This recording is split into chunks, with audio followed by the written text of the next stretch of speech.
So Barbie Princess and the Pop Star might actually be the worst Barbie movie of all time.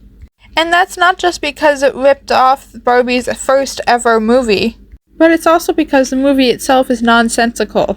So in today's video, let's take a very deep dive into Barbie the Princess and the Pop Star, what I believe to be Barbie's worst film of all time, and compare it to Barbie Princess and the Pop Star, arguably Barbie's best movie of all time. So let's get started, shall we?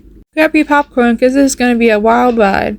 Before we start doing anything, I want to give this movie just one bit of praise. The soundtrack is arguably the best soundtrack that we've had in any Barbie movie ever, fight me. This whole movie should have been an album, and that should have been it. Moving on.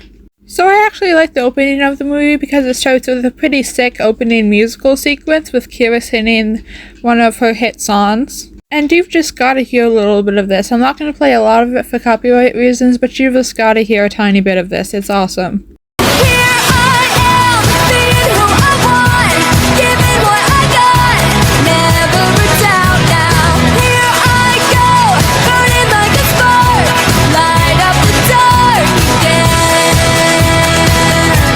This might just be my favorite song in the Barbie franchise. It's so awesome. So obviously one of our main characters is this purple-haired pop star named Kira.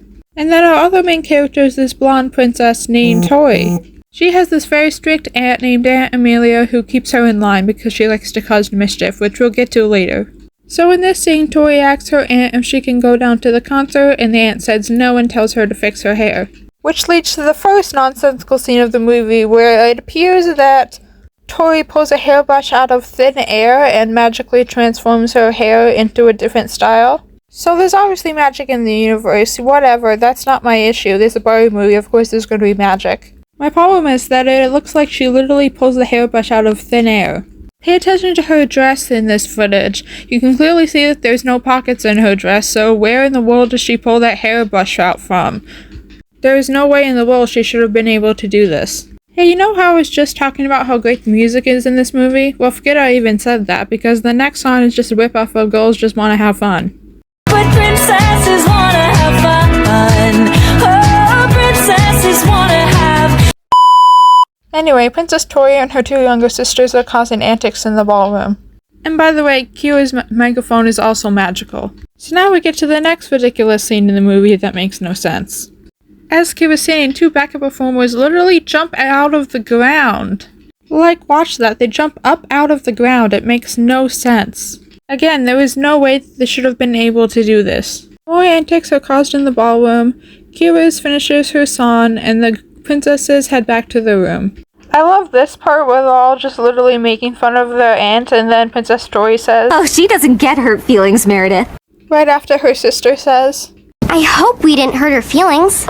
"Oh yes, I'm sure you didn't hurt her feelings when you repainted the picture of her looking like a donkey and everyone laughed at her in the ballroom. I'm sure you didn't hurt her feelings there whatsoever. She doesn't look like her feelings are hurt whatsoever." The main thing is, wasn't that great?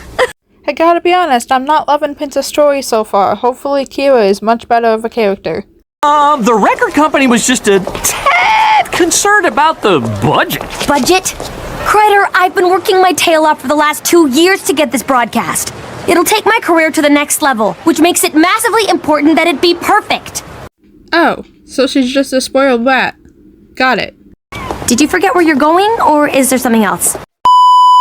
One thing I don't understand in this scene is that she calls him Seymour. Gotta go, Seymour. But earlier in this scene, she says his name is Crider. Crider, I've been working my tail off for the last 2 years to get this broadcast.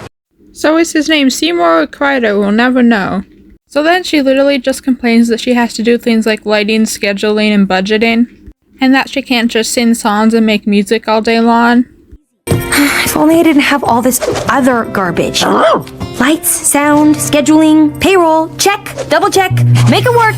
This is the epitome of pretty people problems. She has this great, privileged life and she's just complaining about it. Don't get me wrong, Riff. I mean, I'm a star. I'm living the dream, right?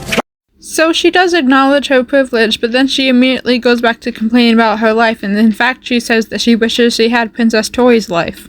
My question to Kira is that if you're fully aware that you're living your dream, why do you want someone else's life?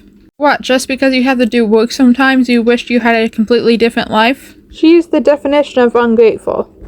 So we're back at the castle now and we're learning what a terrible Princess Toy is.